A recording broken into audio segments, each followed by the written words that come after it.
तो दोस्तों कसम खा लेना, लेकिन ये जो स्टॉक बता रहा हूँ आपको, इसको नुकसान में नहीं बेचना है, क्योंकि ये स्टॉक जिस पे देश देश चलता है, हमारा देश की पटरियां, देश देश पटरी पे दौड़ता है, राइट, वैसे स्टॉक को नुकसान में नहीं बेचना चाहिए। हाँ जी दोस्तों, मैं बात कर रहा हूँ इंडियन रेलवे आईआरसीटीसी के बारे में, जो स्टॉक है जिसने काफी लोगों को उत्साहित किया था। जैसे ही आईपीओ आया था 100% की बाउंस बैक दिखाया था, 100% लिस्टिंग गेन दिए थे इसने। और लिस्टिंग गेन के बाद मतलब 700 से हो गया 1400, और 1400 से हो गया था 2000 की बात करेंगे तो 2000 भी हुआ था ये स्टॉक। और आप देख सकते हो 2000 की प्राइस पे यहाँ पे जाके ऑलमोस्ट 2000 के करीब जाके, जैसे ही बाद में कोविड चालू हुआ, कोविड के बाद ट्रेन्स और काफ़ी सारे यातायात बंद होने की वजह से इनकी जो टिकट बुकिंग बुकिंग सिस्टम है वहाँ पे थोड़ा हमें डिप देखने मिला, और कोविड का इम्पैक्ट तो I think majority of the shares पे हुआ है। तो ये स्टॉक भी कोई अनोखा तो था नहीं कि इस पे इम्पैक्ट नहीं होगा।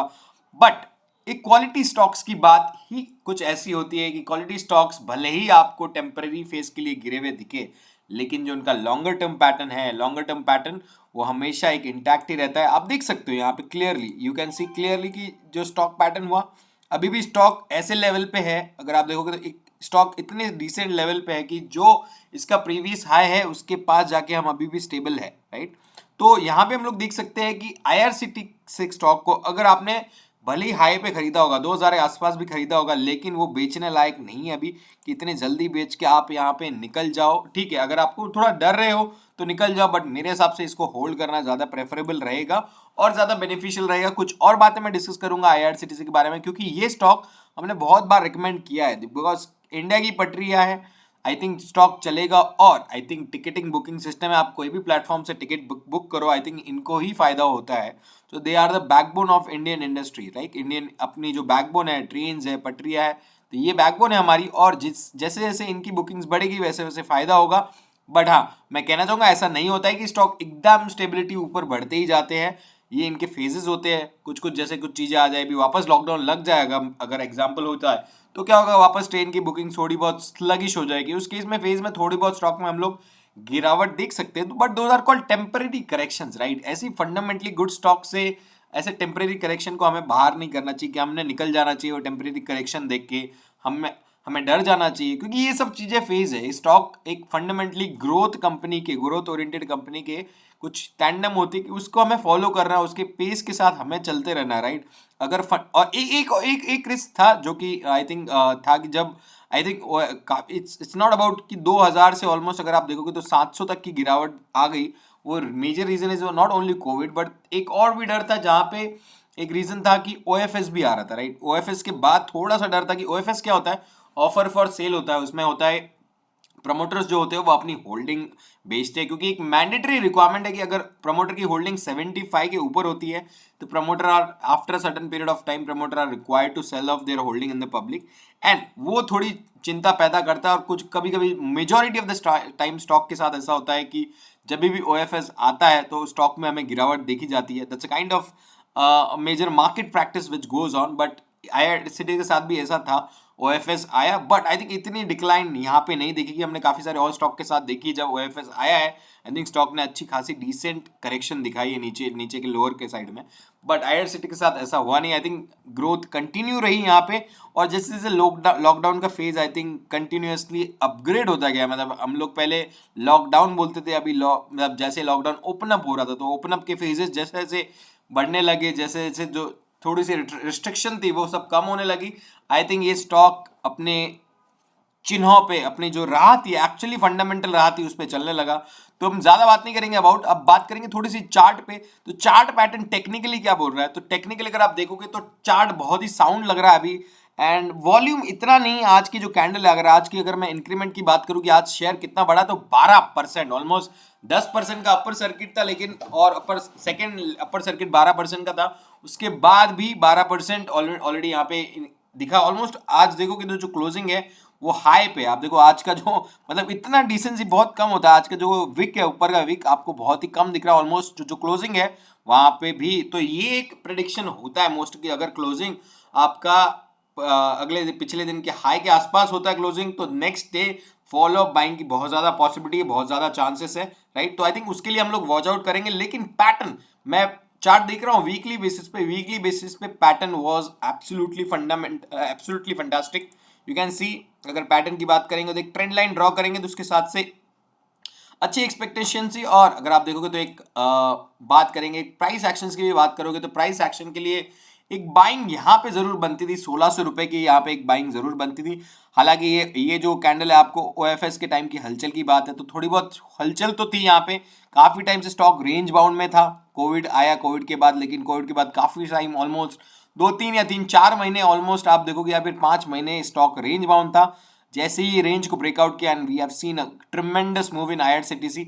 अब बात कर लेते थोड़ी ये कि आज कितनी डिलीवरी हुई है उसके बारे में बात कर लेते, लेकिन खासकर मैंने आपको बताना चाहा कि प्रमोटर होल्डिंग आप देख सकते हैं, प्रमोटर होल्डिंग 87 से 67.4 हुई है। मैंने कहा कि ओएफएस आया था, ओएफएस में प्रमोटर को अपनी होल्डिंग बेचनी होती है, लेकिन उसके बाद भी स्टॉक ने अपनी डिसेंट ग्रोथ यहाँ पे जारी रखी। अगर बात करते हैं ट्रेड स्नैपशॉट और कितनी क्वांटिटी सिक्योरिटी वाइज दी है तो 22% डिलीवरी है, जो कि इतनी ज्यादा खास नहीं है, बट स्टॉक जो अपने लेवल पे खड़ा है, मतलब एक ऐसा इंपॉर्टेंट क्षण है, एक इंपॉर्टेंट लेवल है जो कि उसके लिए एक पिछला हाई रेजिस्टेंस जोन है और एक काइंड ऑफ इंपॉर्टेंट जोन बन जाता है। तो वहां पे एक्शंस देखना बहुत इंपॉर्टेंट है कि अब यहां से स्टॉक में क्या हलचल होती है, राइट। तो ये देखना बहुत ज्यादा इंपॉर्टेंट है। भले डिलीवरी के लेवल पे आप इतना नहीं देख पाओगे तो कुछ फर्क नहीं पड़ेगा। अब बात करते कुछ फंडामेंटल्स की, आई थिंक मैंने वो तो बता दिया आपको कि प्रमोटर की होल्डिंग आई थिंक कम हो गई है, लेकिन अगर बात करें फाइनेंशियल्स की तो कंपनी काफी debt free, company fully debt free है और कंपनी कैश रिच कंपनी। अगर आप इसके कैश में देखोगे तो cash you will find a good amount of cash जो कंपनी अपने पास रखती है। अगर बैलेंस शीट में हम लोग देखते हैं तो बैलेंस शीट में आपको इसके करंट एसेट्स में you will be able to see, तो कैश एंड शॉर्ट टर्म में आप देखोगे तो कंटिन्यूअसली कैश में ग्रोथ हो रहा है, 852, 833, 1140 and 1296। This is a cash rich company. मतलब जमाने में आजकल टाइम होता है कि कैश रिच कंपनी फाइंड करना बहुत डिफिकल्ट होता है, कैश रिच कंपनी भी है। आगे आने वाली आप देखोगी हमारी जनरेशंस भी ट्रेन में ही गुजरने वाली काफी सारी, भले वो the kind of experience is going to change, the kind of जो हमारे प्रेफरेंसेस है वो चेंज हो सकते हैं, लेकिन मेजर हमारी जो जर्नी आई थिंक ट्रेन का एक्सपीरियंस किसको लेना नहीं है, राइट। तो वो आई थिंक देखते हुए आई थिंक जैसे जैसे टिकट बुकिंग और बढ़ेगा, आई think this is a base business, सबको पता है बिजनेस क्या है, बट बिजनेस पे भरोसा होना वो बहुत है। तो ऐसे फंडामेंटल स्टॉक को छोड़ना नहीं है, नुकसान में नहीं बेचना। आई नो करेक्शंस आएंगी, डीप करेक्शंस भी आ सकती है, लेकिन जब स्टॉक फंडामेंटल अच्छा है, बिजनेस मॉडल पता है, बिजनेस मॉडल क्या है, किस बेसिस पे कंपनी का रेवेन्यू आता है, ऐसे स्टॉक को नुकसान में आप बेचोगे तो आई थिंक थोड़ा सा बेवकूफी वाला सोच होगी मेरे हिसाब से। तो बिजनेस को समझ लोगे ना तो आपको क्या है कि स्टॉक थोड़ा पेशेंसली होल्ड भी कर सकते हो। मेरा है कि understand the business then you are keeping a very calm in your mind, मतलब अपने दिमाग को ठंडा करके आराम से बैठ सकते हो। तो ये मेरी आई थिंक राय है कि आईआरसीटीसी स्टॉक को अभी इंपॉर्टेंट है कि आपको अभी क्या करना है। आई थिंक अगर आप बने हैं ऑलरेडी वापस, आई थिंक आपने 2000 पे लिया था तो आई थिंक इतना वेट किया, तो I would say hats off to you guys कि आपने इतना पेशेंस रखा और इतना भरोसा किया। लेकिन कुछ निवेशक आई थिंक 1500 के आसपास या 1600 के आसपास ब्रेक यहाँ पे एंट्री किया था और अभी 2000 का लेवल मिल रहा है, तो आई वुड से 30-40% बुक कर लो और बाकी होल्ड करो। मेरे हिसाब से मजा आएगा और अच्छी ड्राइव, क्या पता आपको एक बार पुल बैक मिल भी जाए। मैं तो बोलूं कि अगर पुल बैक मिलता है आपको 1700-1800 के करीब, एक बार और खरीदारी कर लेनी चाहिए स्टॉक में। आई थिंक 2000 के लेवल तो कहीं नहीं गए, 2000 तो आ ही जाएंगे। उसके बाद अभी आप देख लो कि काफी सारे न्यूज चैनल है, ठीक है, वो अपनी रेटिंग्स देते रहेंगे, वो लोग अपने टारगेट बढ़ाते रहेंगे। ये क्या, ये लोग बहुत लेट आते हैं, आपको पता है। ये 2650 का टारगेट आज ही क्यों आया? क्यों, जब स्टॉक बढ़ने लगता है तभी रेटिंग देते हैं लोग। 4 महीने पहले कहाँ थे, कहीं था ही नहीं। ये लोग न्यूज चैनल्स आपको पहले कुछ इंतला ही नहीं करते, बताते ही नहीं है। आप बता दे, अभी अगर आपको या तो खुद पढ़ना आता है, खुद समझना आता है, तब आप समझ जाओगे कि स्टॉक अपने आप न्यूज में हलचल में आने वाला है। और ये तो बाद में आते हैं, पीछे वाले, मतलब ये बैकड्रॉप एनालिसिस है। अब ये 2500 का टारगेट दे देंगे, बाद में ट्रैक रखेंगे नहीं रखेंगे, ये सब चीजें इनकी चलती रहती है। तो ये आई थिंक रिटेल इन्वेस्टर को थोड़ा फंसाने वाला है।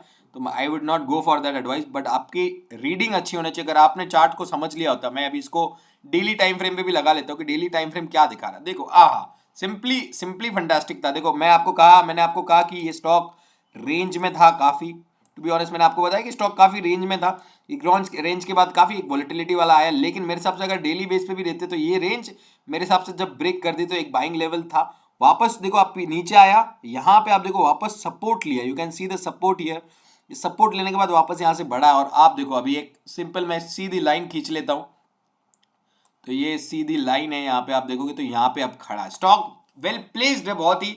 आगे जाने के लिए उतावला है, उत्सुक है। डेली लेवल्स अगर आप देखोगे वॉल्यूम के, तो वॉल्यूम अच्छा हुआ है डेली, आई वुड से। इतना ज्यादा भी नहीं हुआ जितनी पिछली कैंडल हुआ, जितनी अगर आप ये कैंडल देखोगे यहाँ पे जो वॉल्यूम हुआ था और यहाँ पे जो वॉल्यूम हुआ, वो कंपेरेटिवली इतना कंपेयर नहीं कर सकते, बट क्योंकि बहुत ही इंपॉर्टेंट लेवल पे थे। और वो भी देखना पड़ता है साथ साथ में मार्केट का रिएक्शंस भी क्या था। मार्केट इतना अपसाइड ट्रेंडिंग था नहीं था, आज मार्केट इतना ट्रेंडिंग नहीं था, तो इतना वॉल्यूम एक्सपेक्टेड भी नहीं है। और सेकंड एक और न्यूज है कि मार्जिन इंपैक्ट हो गए, मार्जिन का सेकंड फेज चालू हो गया। तो मार्जिन सेकंड फेज चालू होने की वजह से लोग के लिक्विडिटी क्रंचेस हो रहे काफी सारे, तो लोग इतना डिलीवरी उठाएंगे नहीं अभी हाल फिलहाल में, बट वॉल्यूम फिर भी डिसेंट था मेरे हिसाब से।